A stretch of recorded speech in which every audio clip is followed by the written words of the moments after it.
Welcome to the USC channel here at the Voice of College Football. I'm Matt Zemek along with Crash Lake Collier. Now, our colleague Ethan Inman has a personal family matter to tend to. Send some prayers to Ethan and his family tonight. Was planning to be with us. Something came up in his family and his circles that he has to tend to. So we honor and respect that. And so we send our prayers and our best wishes to Ethan and his family tonight. So it's Matt and Crash once again, and it's Iowa week. And, we'll talk about Iowa versus Oregon because that is the matchup between each of USC's next two opponents. Duck's just around the corner, but first it's Iowa in the Coliseum. And you might be aware, you probably are aware, that this will be a Big Ten network game, not a CBS game. And that's not a matter of TV executives choosing. CBS did not choose Penn State, Michigan State. That's a dog with fleas right there. USC is contractually obligated to appear on Big Ten Network at least once in the season. So, clock's ticking. And so, this is just to meet the contractual obligation. So CBS gets stuck with Penn State, Michigan State in the 3:30 Eastern time slot. Big Ten Network is going to get a really nice fat rating for this game. Obviously, very important between USC and Iowa. So, Crash, bread and butter football discourse usually revolves around the quarterbacks. You have a real contrast in styles here. Not that Jaden Maiava can't run, but he is a pass-first quarterback, and Mark Gronowski of Iowa, he is definitely a run-first quarterback. Iowa wants him to run. They'll do, sweeps with the quarterback, and he's a tough dude. He relishes contact. He kind of plays the game like a linebacker. And you've mentioned this. A lot of USC fans have mentioned it. When is Jaden Maiava going to lean into the running game? And he did a little bit against Nebraska, not so much against Northwestern. What are we going to see against Iowa? So, Crash, size up the quarterback situations in this game and what you're looking for on Saturday against Iowa. Well, I think for Jaden Maiava, Matt, you make the point that this could be a game that I think could be really crucial for Maiava to run, especially when you think about what Iowa's known for is their defense. That is what head coach Kirk Ferentz has built his name on in his, 25 years, I believe it is, 25 years as leading the Hawkeyes. So when you just think about Iowa, you think defense. And so just because of that, they're going to come to the Coliseum ready to play defense. So I think that's a really great opportunity for USC to really utilize Maiava's legs in this game, in addition to his pass. And one other thing I do want to talk about as well, just something I've been hearing a lot over the weekend, especially as, everything surrounding the trick play that USC executed with Sam Heward, was, I'm not being critical of the play itself, but a lot of people are wondering, why are you using that against Northwestern? Wouldn't this be, when it comes to using your quarterbacks, taking advantage of the rule book, wouldn't this be a good game to use it? I kind of think, but definitely, I think still really, obviously an important game for USC to really, be really smart with Maiava and use him in a lot of different ways. And I just wanted to bring up the fake punt because this could have possibly been a better game to use it. Yeah, why do you do that against Northwestern? Wouldn't Iowa have been better? Obvious point. It really was the talk of that game. The jersey numbers and all of the mystery there. USC not having names on the back of jerseys. That's something that obviously helped USC to disguise that. Pretty interesting that it went down like that. In terms of developing this conversation about Jaden Maiava and the running game, there's a specific nuance here that Iowa has a physical defense. Iowa has one of the tougher defenses that USC is going to face this season. So in one sense, USC needs that extra component to keep Iowa a little bit off balance. That certainly makes a lot of sense. On the other hand, there's the possibility that, Iowa has some really rugged, tough defensive players. If Maiava runs the ball more, maybe that means he gets roughed up a little bit, gets dinged up going into Oregon, which you don't want. And maybe the thought process is, let's keep Maiava clean. Let's not subject him to too much of a pounding. We're not talking about sacks. We're talking about sending him into the teeth of the Iowa defense on running plays. So some contrary lines of thought. We need this extra component in the offense, but you don't want Maiava to take too many hits against the Iowa defense. And so, Crash, my thought process as I hear you talk about the need to have Maiava run, which I think I agree with fundamentally, but my evolving thought process is, Maiava's run should be outside the tackle box. You're not sending him crashing into the middle of the field. It's get outside, fake a handoff, bootleg, option keeper, get outside and just run out of bounds after getting like 6 yards on 3rd and 2. Like that might be the specific way that Maiava needs to run. People all the time say, well, you should run more and you should pass less. Well, to a point maybe, but a lot of the time in play selection, we talk about this with Ethan when he's here.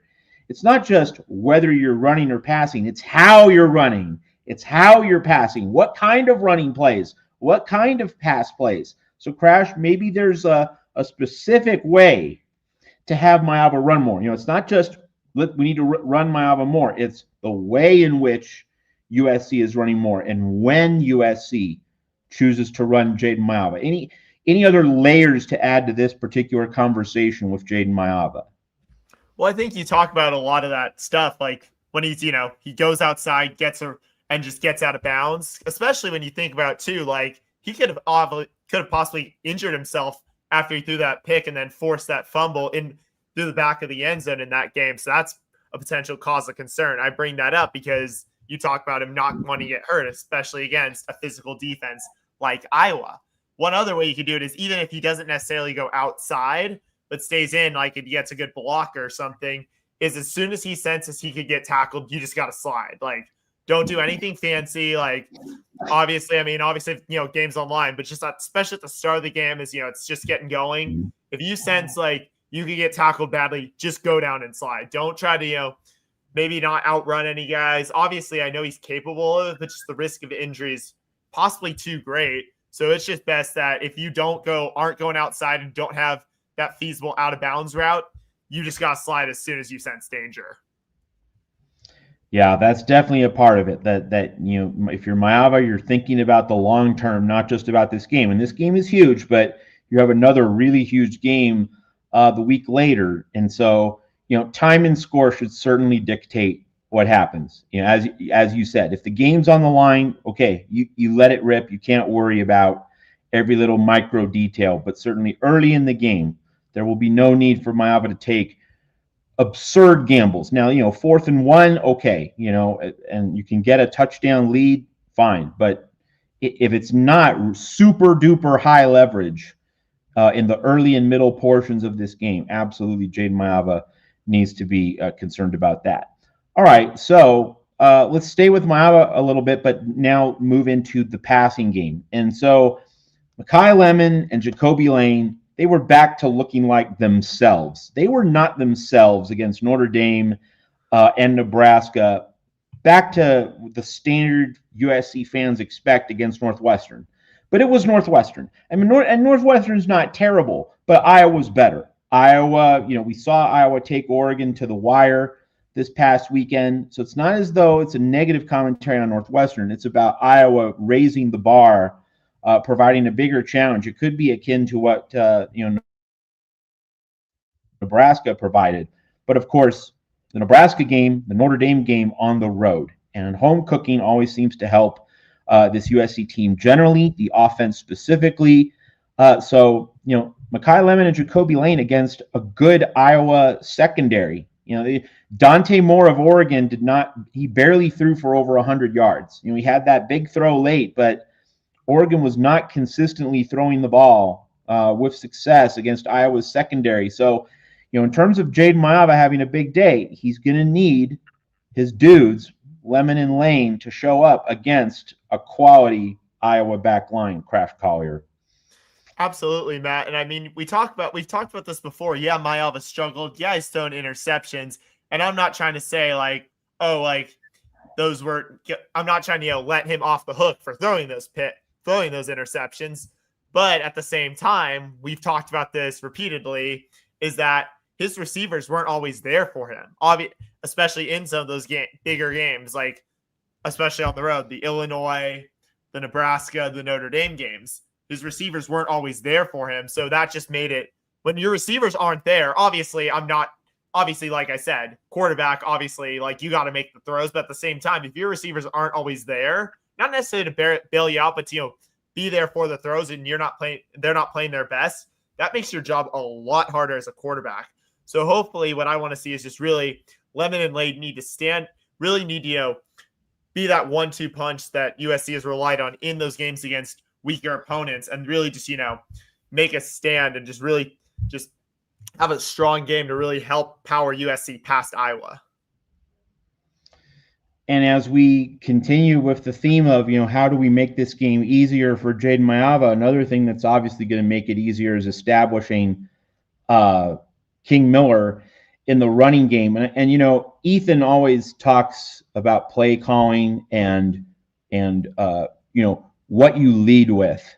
And it's not as though USC won't need King Miller, but the thought process could be, do you need to pass in this game to set up the run, or do you need to run in this game to set up the pass? Oregon had some success running the ball against Iowa this past weekend, but still couldn't throw. Like, Oregon established the run and really couldn't consistently throw the ball, even while having established the passing game. Now, one obvious nuance here: Oregon was missing a couple of its prime pass catchers. Kenyon Sadiq, tight end, DeCorian Moore, they were out. So that did limit Oregon to a certain extent. USC enjoys health at the wide receiver position, but there's still the obvious chess match component here, Crash, that, Iowa is a rugged defensive team, set a very high standard under Kirk Ferentz for quite some time. To me, it kind of seems like Iowa's going to go into this game thinking, if we stuff the run, then we can be in really good shape because we rely on our secondary. We count on our secondary. So maybe USC doesn't necessarily throw the ball downfield to Lemon and Lane. Maybe you're thinking about play action and involving the tight ends, or maybe the screen game, inviting the Iowa pass rush early on and flipping some screens to the side and kind of getting Iowa off balance. Or you could just go classic 1978 USC student body right and say, hey, let's just hit him with King Miller, just a jab in the chops right away, knock them on their heels, and then you can throw the ball because they're going to load up the tackle box to stop King Miller. You can then go over the top. So, Crash, which way do you think you lead? Which do you think is USC's first punch on offense in this game? You hit him with King Miller, or do you maybe establish some screens, some flat passes, get Iowa thinking a little bit, and then you come in with the running game after that? Well, obviously, I think it certainly is tempting, especially just kind of the offensive coach and offensive reputation that Lincoln Riley has. It's definitely tempting to think, oh, wouldn't you want to start with that? But I'm kind of thinking, why don't you just start with just the traditional, just run the ball, just play the Big Ten football, play big boy football, just run it, and then just get Iowa, just, really just, crowd in and just really be prepared for just thinking they're going to just fire King Miller. And then that really helps, I think, then open up Lemon and Lane. So I think really just, start off strong, just really just start aggressive with the run game, I think is the move for USC. Yeah, we have Jeff Rodriguez agreeing with that, and Jeff Rodriguez does make the point. We're going to give Crash his TV time here. Obviously, he gets TV time regularly on this show, but he had some TV time during the Fox broadcast, and RG3, Robert Griffin, talking about him, throw caution to the wind, making light of the caution tape. Hey, Crash, your phone had to be blowing up. So just tell us about living in the moment, the the feedback you got from that. That's like, this is part of the USC experience. It's part of the fun of college football. Walk viewers through what it felt like, the buzz in the Coliseum during the game, after the game, over the weekend. How much has this thing continued for you? It was really just like really in the moment. It happened, and I just remember I see like one or two texts from someone I just knew back home. Then just suddenly I just saw like a bunch. I think you tweeted about it a couple times. Adam Bradford, Ethan got in on the action. I was just seeing a bunch of stuff from people I knew just blow up like on my phone, like right before halftime. It kind of continued through most of halftime. Then obviously once the game resumed, it kind of died off. But then everyone after the game, like when I went out after the game, was talking about it. We obviously chatted a bit about it on Saturday. And then I actually got a couple good videos and actually posted one of them to my Instagram day. So if you want to see just the whole thing, for those of you who haven't, go follow me at Crashlit on Instagram, where you can then see the full video, see exactly what RG3 is talking about, the whole throw caution to the wind. But it was really cool to see it. It definitely, it's kind of fun. It was fun, obviously. I mean, I like going to games because, I just love being there, especially having, gone to USC and just turned into a really passionate fan of this university. But at the same time, it was just really cool to, just kind of see people. At the same time, you can't deny it. It's kind of cool to just see people talking about you online like that. So it's kind of fun all in all. So that's kind of like, I guess, kind of my reaction as, it happened both during and then the reactions after the game and throughout the weekend up to now. And you have a podcast, Behind the Caution Tape, correct? Yes, that's correct. So a nation of viewers was able to go behind the caution tape and see the man behind the myth, the legend. And may I say, if there's anyone out here who works at a safety or security company, like, shouldn't you be sponsoring Crash's Behind the Caution Tape podcast and our show here on the USC channel, the Voice of College Football? Like, that's just a natural tie-in. Safety and security company sponsoring Crashlet Collier and the Caution Tape, just a natural fit. So sponsorship opportunity right there. It makes sense. All right. Wanted to have some fun with that. Now let's get back to USC and Iowa. And so, let's now look at the other quarterback in this matchup, the one who's going to oppose Jaden Mayaba, and that is Mark Gronowski. And so, again, said it earlier, plays like a linebacker. He loves contact. He embraces that. What I love about this matchup, and I'm not talking about USCD against Iowa O, I'm talking generally, that just Iowa's style, the whole team, not just offense, the whole team. Iowa just wants to get you in a back alley street fight. Like, Iowa's just this bare knuckle brawler of a team. Not much of any finesse, not a lot of cleverness. It's about brute strength, and we're going to be stronger than you, and we're going to be tougher than you. We're going to drag you into the mud, and we're going to play this game in a small phone booth. And, like, if you're faster, if you have more athletes like Oregon does, we're going to just drag you down. And it's just going to be an ugly, low-scoring slugfest. And USC, like Oregon, Oregon wasn't successful. Oregon won, but, like, Oregon didn't play the game the way it wanted to, right? 18-16. USC wants to break free of those chains. USC wants to be scoring in the 30s. USC wants this game to be a track meet because it knows Iowa can't keep up. So when we talk about Mark Gronowski and the Iowa offense going up against the USC defense, it's just this classic contrast in styles. And, like, we know the way Iowa wants to play this game on offense.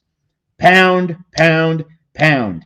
Get it into 3rd and 1, 3rd and 2, 4th and inches, and just grind the ball and the clock. Keep Jaden Mayaba on the sideline. So when you size up Mark Gronowski and the challenge, the unique challenge of the Iowa offense, what are some of the things that you're going to be looking for against USC, and what are you expecting from USC's defense in this matchup? Well, Matt, I think you talked about just how Iowa really likes to run, especially when you talk about Mark Gronowski too, especially to how the kind of style he plays. And especially you watch that Oregon game, even that last drive, even though when Iowa was on defense, Oregon just really had to just grind to get into field goal range. And then that was just kind of the case the whole game. I didn't get to catch all of it, but I texted my aunt who went there, and we were texting, and she was pretty nervous the whole time. I'll tell you that much. So she kind of gave me the good rundown of, like, what she thought of all of it. But when Iowa's on offense, it's like you said, they just want to run it. So really, it's going to be up to USC's defensive line to really, just be ready for the run, especially with Gronowski also being pretty mobile as well. Then I'm also really looking, as we've harped on the last few weeks, linebackers need to also be ready to, back them up and be ready to, not let anything through. Because, and I think as we've talked about, like, is Rob Ryan coaching for his job? If USC is making some sort of change on the staff this year, it probably would be Rob Ryan. So I'm really looking at kind of the defensive line and then especially the linebackers to really, really just keep Iowa's offense in check, especially as they're just going to run and pound it at you all game long. All right, let's get into like a Price is Right pricing game. Like this number's too high, this number's too low. Or is the dollar amount right or the cents amount right? Whatever. Like you get two numbers. Okay. So Crash, here's my Price is Right pricing game for you with the Iowa offense against the USC defense. Would you rather have Iowa score, let's say, 20 to 23 points, but with 28 to 30 minutes of possession? Or would you rather Iowa score like 17 to 19 points, but with 34 to 35 minutes of possession? So Iowa scoring a little bit more, but leaving USC with several more minutes time of possession, or Iowa scoring less, but just soaking up that clock and giving USC fewer looks at the ball. So this is the Price is Right pricing game with Bob Barker. Drew Carey, bless his heart, he's doing his best, but like we all know, Bob Barker's the king. Okay, so how do you look at this Price is Right pricing game for USC's defense? I'd rather have Iowa score maybe 23-ish points and use up about half the 30 minutes of clock. I mean, obviously, it definitely, you pose a good question here, Matt. I'll give you that, because it's like both of them, when you think about it, it's kind of uncomfortable because it's like naturally as a fan, you want the opponent to score less, but at the same time, you also want clock, especially when you look at just how good this offense is, especially when Jade Mayava, Akai Lemon, Jacoby Lane, King Miller, and everyone else is playing at their best. You want them to have the time. So I think for that reason, I kind of value the time a bit more than the points. I trust that this offense can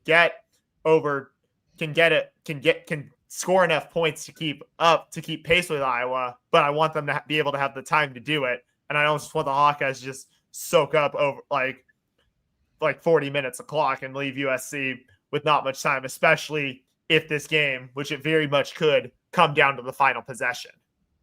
Yeah, see, that's my fear. I'm with you there. I think my biggest fear about this game is that Iowa is just going to keep the ball. Iowa's going to be like Navy or any service academy team. They're just going to run the ball and they're going to grind the clock like Iowa with 9-10-minute drives. Might score just a field goal, but like if in the first half of this game, score is tied or really close and Iowa takes 10 minutes and gets a field goal, like that's bad for USC. It's just a field goal, but it's 10 minutes that Jade Mayava is not seeing the field. And so I was kind of conservative with those Price is Right pricing game numbers.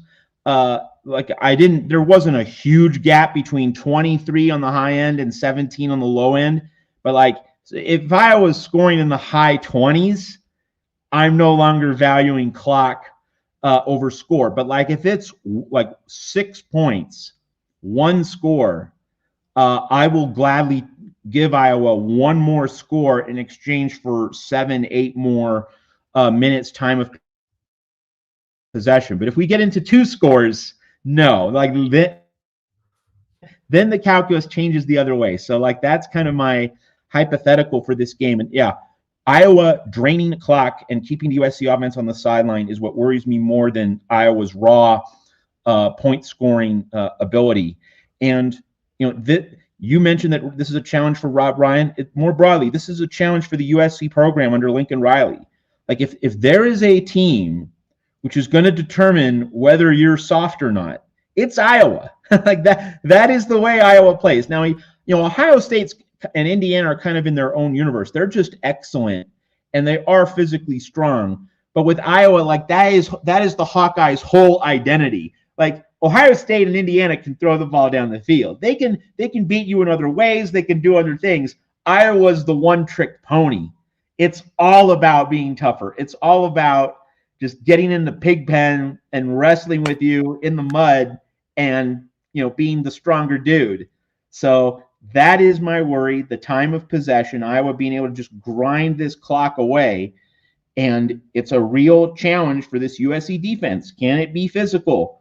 Can it stand up? It did well against Michigan, and a lot of people reasonably, I'm not going to hate, I'm not going to dunk on anybody, a lot of people reasonably thought, hey, you take Michigan to the back alley and slap them silly, maybe this USC team really is the real deal. But we've seen Michigan barely beat Purdue at home.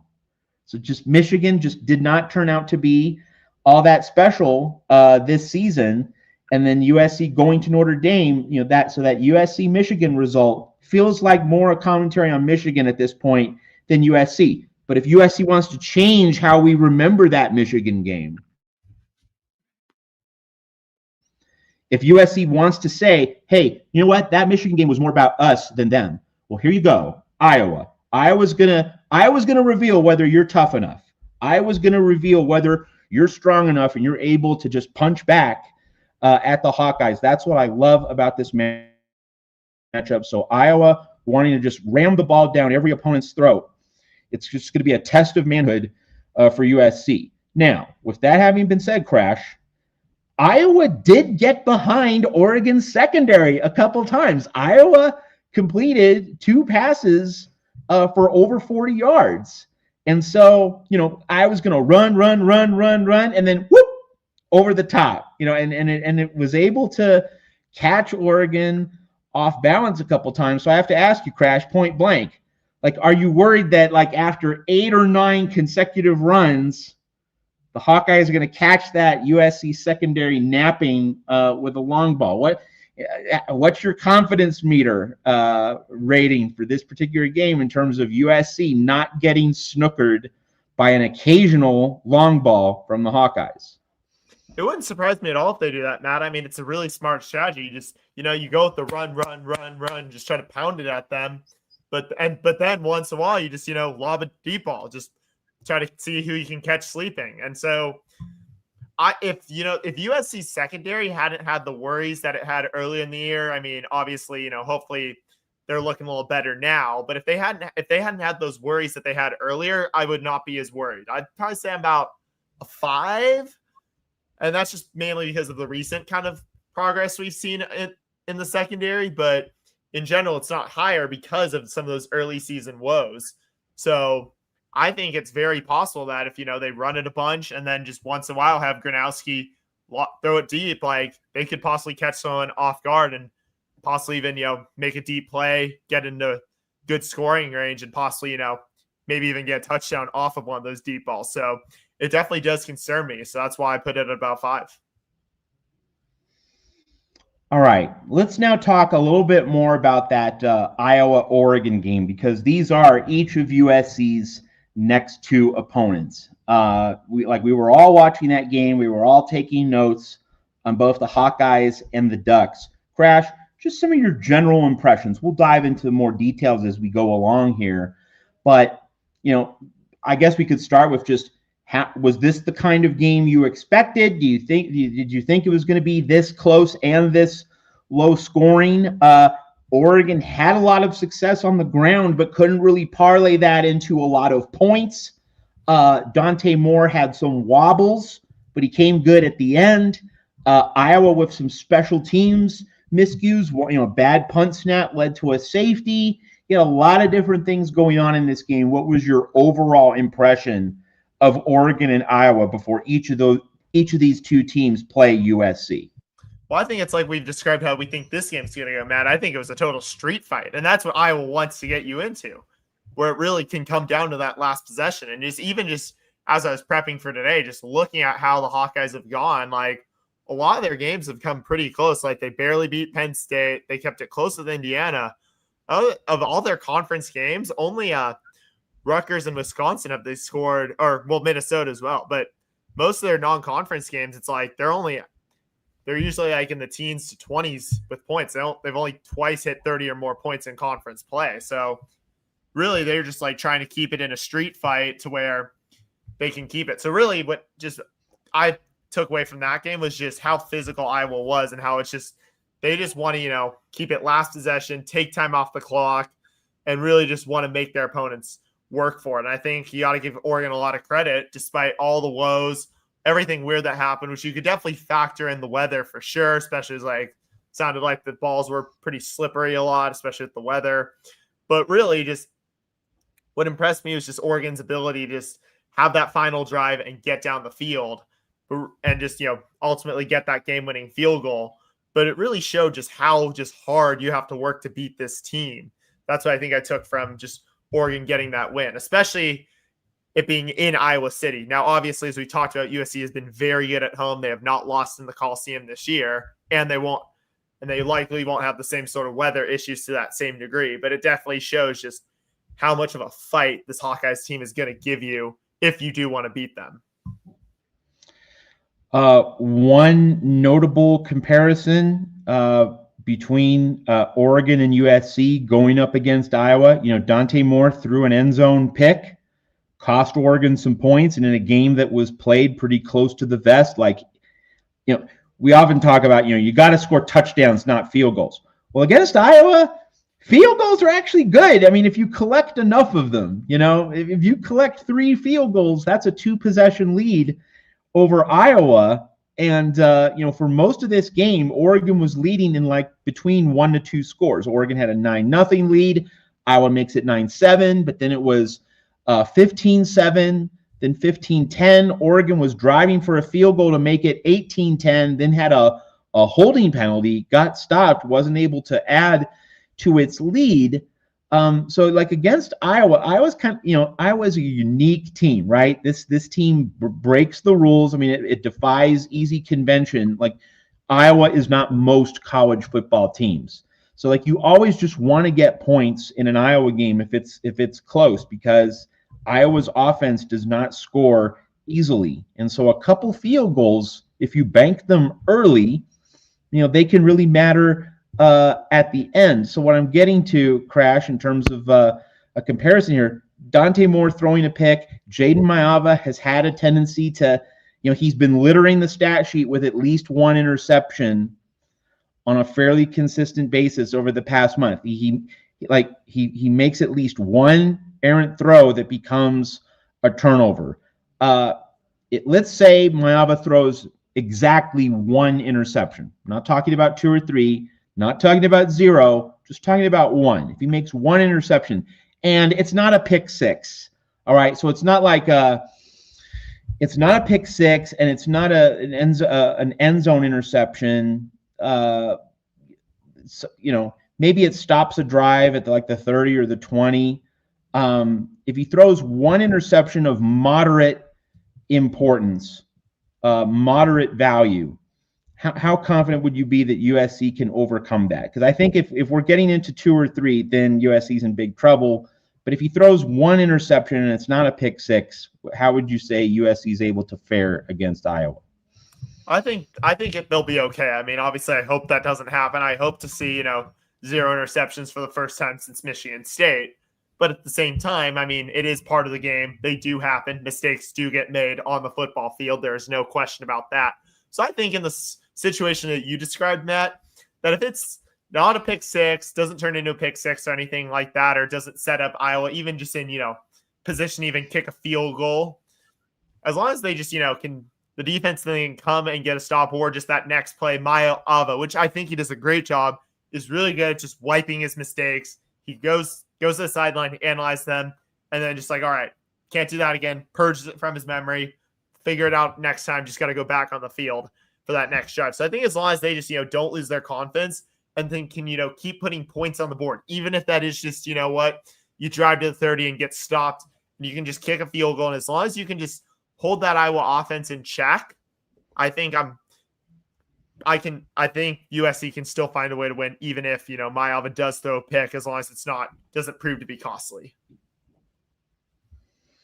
All right, so we've identified a few keys, a few pressure points to this game on defense, like the linebackers in run support against a physical run-first Iowa offense. That's one thing. Receivers helping out Maava against an Iowa secondary, which looks really good. Like Lane and Lemon need to bring it against quality opposition. Other keys to this game, Crash. Other things that you're thinking of. We've talked about time of possession, like that seems to matter. And of course, if time of possession matters, that also means third down and fourth down conversions are also going to matter. But in terms of other things that USC can and should establish against Iowa, other stats or other particular dynamics of this game that you're really thinking about, like what's the rushing total that USC can't let Iowa exceed, or perhaps penalties figuring into this.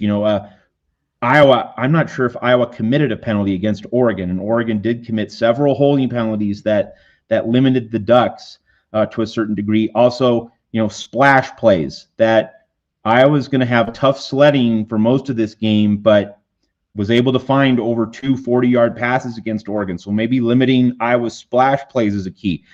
Lots of things out there, Crash. Lots of avenues that you can go with as you study this game. What do you think is another particular category that we haven't already talked about that you think really matters for either USC or Iowa? If the needle moves in one direction, it's likely to reveal the winner of this game. I think one thing, especially the area we haven't talked too much about, that has really impressed me despite all the injuries that keep happening to it, is USC's offensive line, which I think will be very critical to this game. And I think what we saw Jean-Henri Reed go down with an injury, and then guess who popped back up ready to play was Killian O'Connor, which I think was really great to see, especially with him being out since Illinois, and now him hopefully being able to step up. And I think this is a game where USC's O-line can really prove, yeah, you know what? We can stand tall against the toughest defenses in the country, because what has impressed me so far against every defense that's faced, when one guy goes down, but it's Elijah Page, Killian O'Connor, Alani Noah, Jean-Henri Reed, whoever it happens to be, somebody gets put in for them, or they move a couple guys around, and that line just stays really solid, which I think is a lot of credit to Zach Hansen, as you've heavily been praising, Matt, yourself over the past month.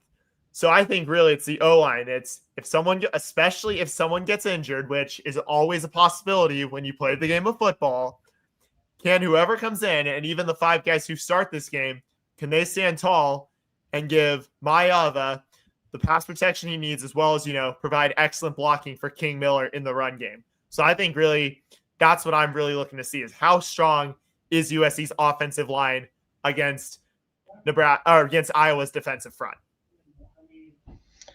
And as I hear you talk, Crash, that's the one thing that really gives me confidence about this game, is that USC's offensive line is played with a consistent quality that leads me to believe that Iowa's defensive front is not going to swamp these guys. And Maava's going to have time to throw, and USC's offense will be able to work.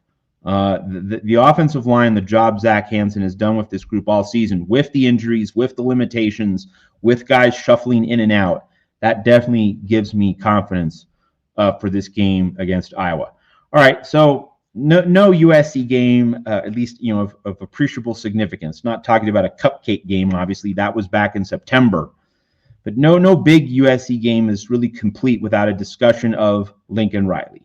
And the stakes of this Iowa game are, obvious to a certain degree, like you're trying to stay alive in the playoff race, of course. But another specific aspect of this is simply you want the Oregon game to mean everything. You want the Oregon game to matter as much as it possibly can. And so getting past Iowa then means that when you make that road trip to Eugene, you're playing for all the Tostitos. You're playing for a big prize.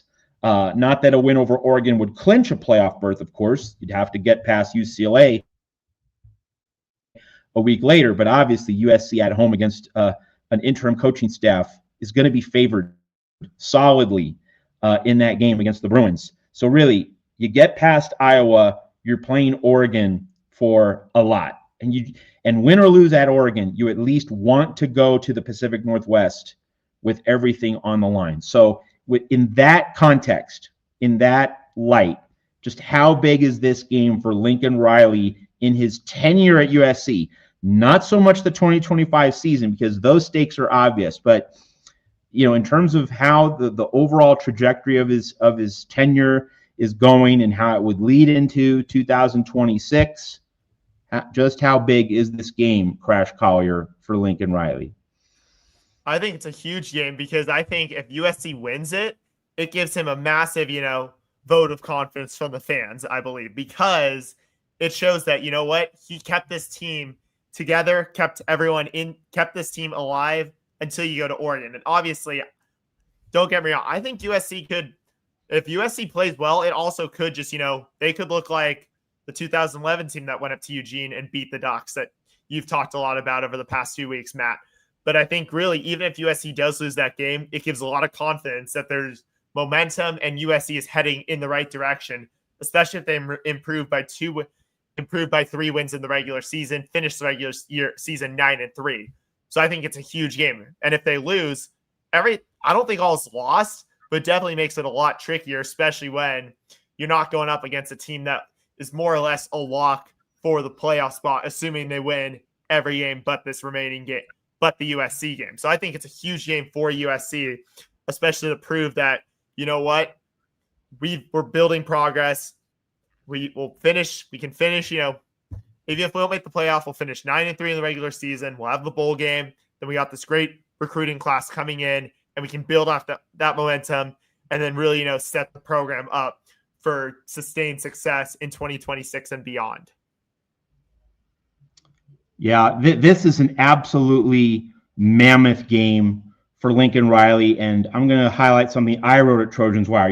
Usually we talk about what Ethan writes at Trojans Wire, but he's not here tonight, so I'm going to share something that I wrote earlier today. I talked about how Lindsey Gottlieb in women's basketball, beating North Carolina State, and you have total faith these days in Lindsey Gottlieb to get it right. No Juju Watkins, but you go on the road, you beat a top 10 opponent. Like, she's just pushing all the right buttons. And I'm just going to highlight this particular part. You can read the whole article at Trojans Wire, but I'm just going to highlight this particular paragraph you can see on the screen. That in 2019, this is where Lincoln Riley was. Like, he's been there. He's done this before. That Lincoln Riley in 2019 was, he took Oklahoma to the playoff, the 4-team playoff, not 12, 4, for a third straight season. He had a guy in the Heisman top 3 for the 4th straight year. Like, this guy, he's pulling the slot machine all the time and getting 777s. Like, that's where Lincoln Riley was in 2019. So it's not as though he hasn't been able to do this, but he did it at Oklahoma. He gave us a taste of it in 2022 at USC, but it's gone away. And that's where Lindsey Gottlieb, though, is now. Lindsey Gottlieb is now where Lincoln Riley was in 2019 at Oklahoma. So this stretch, beginning with Iowa, continuing into Eugene, and then into UCLA, like, it's time. It's time for Lincoln Riley to get his fastball back. Jeff Rodriguez, Riley has to feel the pressure this week. Damn straight. And, like, this is the time for Lincoln Riley to come out of his 3-year slumber, get back his fastball. This is the time for the Lincoln Riley comeback. Like, he can do it because he has done it. And now we have to see it. So this is the challenge for Lincoln Riley. Jeff Rodriguez, once again, when he was at Oklahoma, he'd go into an enemy ball yard and he'd hang 62 on an Oklahoma State, on a Texas Tech. He'd beat Patrick Mahomes, even when Mahomes was throwing up a 50-burger. Like, he beat him. His offenses would do whatever it took. They would max out. West Virginia under Dana Holgorsen, on and on and on. Some really good TCU teams. Riley would find the answer. Like with Jalen Hurts, went into Baylor when Baylor was good under Matt Rule. Was able to dig out a game in prime time. So Lincoln Riley has done this. Like, that's why we were all excited when he came to USC 4 years ago.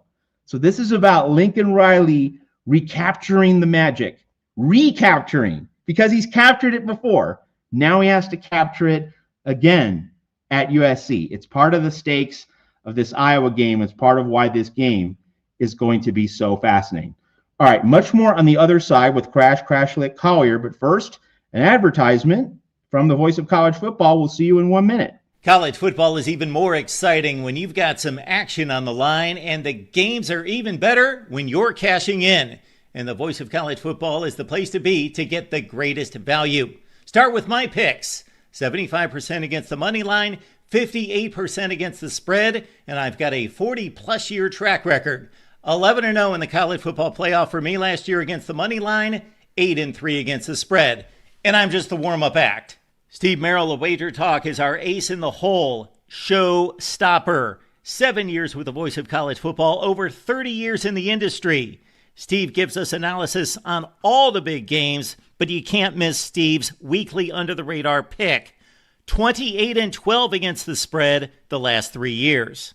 You also get picks from some of our top analysts here at the Voice of College Football, including Corey Bratta, Matt Zemek, and Steve Dace. Check out those numbers. Become a YouTube or Patreon member for just $99 per month. Go to the main channel on YouTube, click join, and then select the betting tier. Do the same thing on Patreon. Make 2025 a winner now. And of course, you can catch Mark Rogers' show at the Voice of College Football 6 nights a week, Mondays through Saturdays, 10 p.m. in the East, 7 p.m. in LA, and the rest of the West here at the Voice of College Football. A reminder, go to vocfb.com/shop. You can get that VOCFB logo with the USC branding underneath VOCFB. You purchase a USC-themed VOCFB piece of merchandise, a cap, shirt, coffee mug, tumbler that supports the USC channel here at the Voice of College Football. And then also another way in which you can support the USC channel here at the Voice of College Football, you head on over to our YouTube page.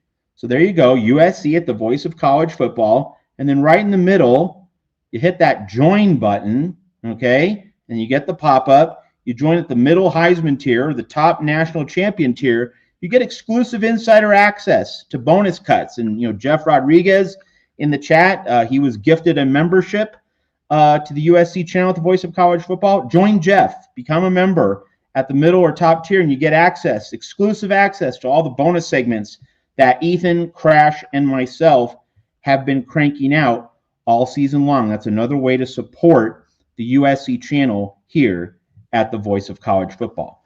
All right, so talked a lot about the Iowa game, but at Trojans Wire, our most read stories have not been about USC or Iowa football narrowly.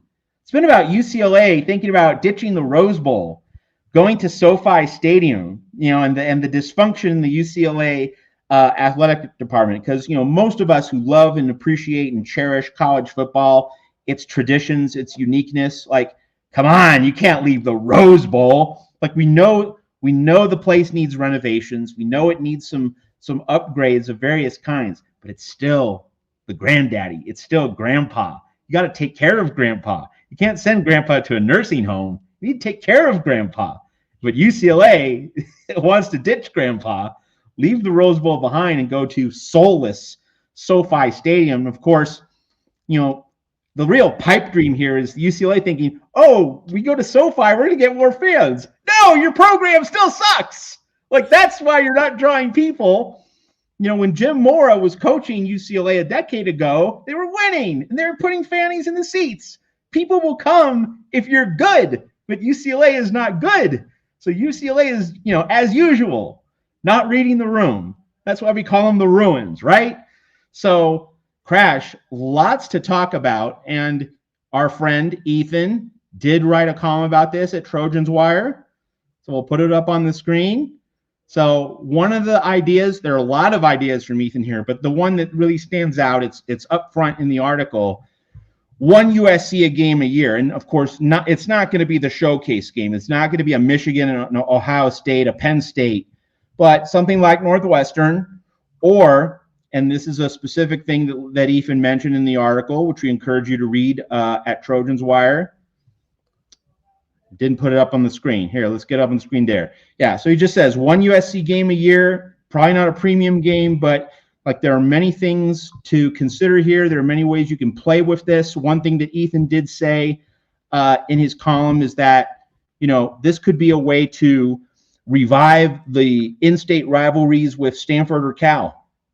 You play Stanford at the Rose Bowl. Like that would be a very attractive thing. And like it could be a thing where, it's a neutral site game every year. I mean, it's in Los Angeles, but, like you're not playing it on campus at USC, so it could be considered a neutral site, and you do it every year in the Arroyo Seco. Ethan listed a lot of other ideas there. This is, of course, if USC does leave. Should USC at least play one game per season to kind of stake its claim to the Rose Bowl? There are other ideas from Ethan's piece, but Crash, your general thoughts on this whole situation. With regards to the football thing, Matt, I actually think if USC is if it's a neutral site game, I'm not opposed. But if USC is going to say, oh, we're going to move one of our home games against to the Rose Bowl, absolutely not. And I say that because, I mean, yeah, with UCLA, obviously part of the problem is it's trickier for students to get there. And that's what makes game day so special at USC. It doesn't matter who you're playing. Your home games are at the Coliseum. You just got to walk across Exposition and boom, you're there. The tailgating on campus, from the row all the way to the parking lots is incredible. Just that game day scene is incredible. Especially for my parents who, were on campus with me this past weekend for Parents Weekend. And, we went to my brother's frat. He's in ZBT. Then we, walked all the way down and just, you just see all the tailgating, everything going on. You kick the flagpole. It's just so damn special. So I don't think I don't think you can really take away a home game and move it to the Rose Bowl. I think Ethan, obviously, makes a lot of great points. I do respect his opinion. I think it was a great article. Do not get me wrong. I have a ton of respect for Ethan and everything he's doing, both here and with Trojans Wire. But I just don't think you can really take away a game day if USC is going to be the official home team. If it's a neutral site game, the Rose Bowl puts it on and gets Stanford or Cal or whoever it is, okay, I could get behind that because it's not USC's hosting it. It's the Rose Bowl that's putting it on. But if USC is going to their administration is going to be we're going to move one of our games to the Rose Bowl every year and we're going to be the home team, absolutely not. I think it's just too special. And I think just with the proximity of the Coliseum, which is another iconic venue, by the way, and just how special game day is, you see the Trojan family just come together every Saturday. It's so special. I don't think you can take it away. In terms of UCLA leaving the Rose Bowl, I mean, if that does happen, if giving up one home game at the Coliseum is too far, what do you think is the right answer for USC, if anything? How can USC capitalize? How can USC, because there are UCLA donors, longtime season ticket holders who are saying if UCLA does this, I'm done. I'm not re-upping my season tickets. I'm not continuing my donations to the program. So just, assuming that happens and you get a drain of UCLA donations, is there something USC can do to kind of really gain even more of a foothold in LA or to kind of do something to, you're not trying to make UCLA look bad, but you're trying to make yourself look good in comparison? Is there another way that USC can really add to its branding in Los Angeles and Southern California at large? Well, I think one of the things, so I think if we're sticking exclusively to football, I'm kind of drawing a bit of a line just because I think of how special game days are. And I think it'd be tricky too, especially when you just look at how Power 4 schools are trying to schedule. They're always looking to get 7 home games a year. So especially just with, the 9 conference game schedules, it gets very tricky. And I have heard, obviously, not even regardless of what happens with Notre Dame, which, as we've talked about, I don't think absolutely cannot go away. But even still, part of what makes it tricky having Notre Dame, let me just set the record straight for anyone I don't think Notre Dame should go away. Let me just get that on record there before I go into this. But by canceling Notre Dame, that does allow USC to, schedule home and home with Tennessee or Georgia, and then be able to maintain having 7 home games a year. So I think just throwing the Rose Bowl in there makes it tricky. And I mean, we saw that even a couple last year when they faced LSU in Las Vegas. So I think for football, I think it's a little complicated, even if the administration said that, because Power 4 schools generally tend to value having 7 home games every year, especially with how they build their budgets and just everything from what I've learned just learning about college athletics over the last few years. But I thought a smart idea that I can get behind that Ethan had was, what about a basketball game there? Or even like volleyball? I mean, one thing he talked about, another article that I read today was like, he talked about just women's volleyball has sold out against Nebraska. I think you could probably sell out that Rose Bowl for a volleyball game. I mean, especially if it was against Nebraska. And I could probably get behind that. You have more games in a basketball or a volleyball season.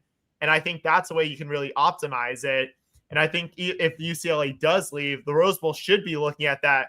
And maybe, you make USC like a strategic partner, but they don't have to be your only, I guess client is the word. But yeah, they don't have to be the only kind of client or partner in that regard. Like, you can really just look at some of the other schools in the area, just kind of create these big, like, kind of opening season basketball matchups and stuff like that. So I think there's a lot of opportunity there, but I think just for football, it's just kind of tricky, and it's hard to see USC sacrificing a home game to play at the Rose Bowl. But I could very much see it for, sports like basketball and volleyball, especially where, teams are branching out and playing in other professional venues. Like men's basketball plays a game at Intuit Dome on Friday, and then women's basketball is hosting South Carolina the day after, like right after the Iowa football game. So at crypto.com arena. So I think there are a lot of opportunities. I just have trouble seeing it for football. All right. One other part of this, 2028 Olympics, they're going to be the Los Angeles Coliseum is going to be used for, track and field. There's going to be renovations to the setup at the Coliseum. Right now, it's unknown if the Coliseum is going to be ready for week 1. Now, people are going to say, wait, this is the middle of summer. Of course, no. I mean, but the thing is, the reconstruction at the Coliseum for the 2028 Summer Olympics, from what I've read, like, this is not just a thing where, okay, the Olympics end and the Coliseum is instantly going to be football ready. Just the way that they're changing this up, I wasn't in Los Angeles in 1984, but I was alive in 1984, and I remember that the Los Angeles Olympics in 1984 were a success because there was some building, but a lot of it was just using venues that were already existing, like the Forum hosted, for the Lakers, hosted the basketball, and other established venues like the sports arena, other facilities that were already established for decades in Los Angeles. They were used for various Olympic events. So like the operating expenses and the construction costs for LA 84 were very, very low. That's why those games made an astronomical profit among Olympic games. So in 2028, though, like, there's going to be more infrastructure involved, and a lot of USC facilities are being overhauled in and around the Olympic Games. So, given that there's a possibility, Crash, that in 2028 the Coliseum might not be available, like, how does that influence potentially the way USC's administration and the athletic department handle this hot potato of, doing things at the Rose Bowl and filling the gap that UCLA might be leaving behind? Should that influence USC's thinking for 2026, 2027 going into LA 28? Well, I think maybe it's like, if that does turn out to be the reality, assuming UCLA has left the Rose Bowl and is playing at SoFi Stadium, then maybe as a 1-year solution, you just are like, you know what, guys, It's just how it's going to have to be this year. We're playing our home games at the Rose Bowl. I think it's like maybe a 1-year thing. You could probably do it, but I don't think it should be like an annual thing. So if it's like, if it comes to that where it's like, you know what, the Coliseum's not ready, you're just going to do something like what I think Kansas did, where it's like, you know what, I don't think everyone was, obviously it wasn't great that, you know what, when they're rebuilding their stadium after they knocked it down, that they, you know, had to play their 2 non-conference games that I think of as was a small soccer stadium or something like that. But then they're really smart for their big conference games last year. They played them at Arrowhead Stadium where the Kansas City Chiefs play. So I think it's a smart 1-year solution, but it's like, but if I was a Kansas fan, for example, I wouldn't want to hear the coach and athletic director getting together every year and saying, hey guys, guess what we're doing? We're playing 1 game here at Arrowhead Stadium. Like, I don't think I wouldn't be too thrilled as a Kansas fan. So I think that's kind of the comparison. I think as like a temporary 1 to 2 year thing, you can get behind it, but it can't just become like an annual, like once a year thing. And I know Ethan also did bring up the what Northwestern's done, but it's kind of a similar thing. And I'm not sure if I was a Northwestern fan, I'd want to, you know, keep having a home game every year at Wrigley Field once the new stadium is completed. It's going to be fascinating to see. And like the litigation, the nasty court battles that seem to be starting between the city of Pasadena and the Rose Bowl Stadium on one side and UCLA on the other side, like this could get really, really ugly and contentious. So like we shouldn't think that like this is all going to be resolved, because, you know, this is a lease that goes into 2043. Like UCLA is going to have to pay a very, very hefty sum to get out of that lease agreement, and the city of Pasadena and the Rose Bowl Stadium, like they're not going to let UCLA get off very easily. It's like UCLA has to somehow extricate itself if it wants to play at SoFi Stadium next season. That is anything but a given at this point. All right, folks. So Iowa this Saturday, and then of course, you know, if USC can win, then the Oregon game, and we want that game to mean everything. So beating Iowa is a prerequisite for that. With the Northwestern game, you know, we did the breakfast football show on Saturday, 8 a.m. in LA. That, of course, was a one-time only deal because Friday night game, we didn't want to wait all the way until Sunday evening. The game would have been a little bit stale at that point. So we gave you some Saturday morning breakfast football. It's back to normal. Sunday, 5 p.m. in LA, and the rest of the West, 8 p.m. in the East. Ethan's going to be here as well for our Iowa review show here at the Voice of College Football. And hopefully we'll be talking about a win. A reminder, Crash and myself and Ethan, we're continuing to create bonus cuts, these bonus segments for members. If you are a member, thank you for being a member, but tell your friends, right? Tell your friends to get in on the action, these added bonus segments that our USC channel is going to continuously create for you and your enjoyment over the course of the season and over the calendar year. So Crash and I have some more bonus cuts coming your way. Join at the middle Heisman tier, the top national champion tier, to support the USC channel and become a member here at the Voice of College Football. So for Crashlet Collier, and say a prayer for Ethan and his family, this is Matt Zemek. Thanks for watching this week. We'll see you Sunday for our Iowa review show. Fight on, everybody, and let's beat Iowa.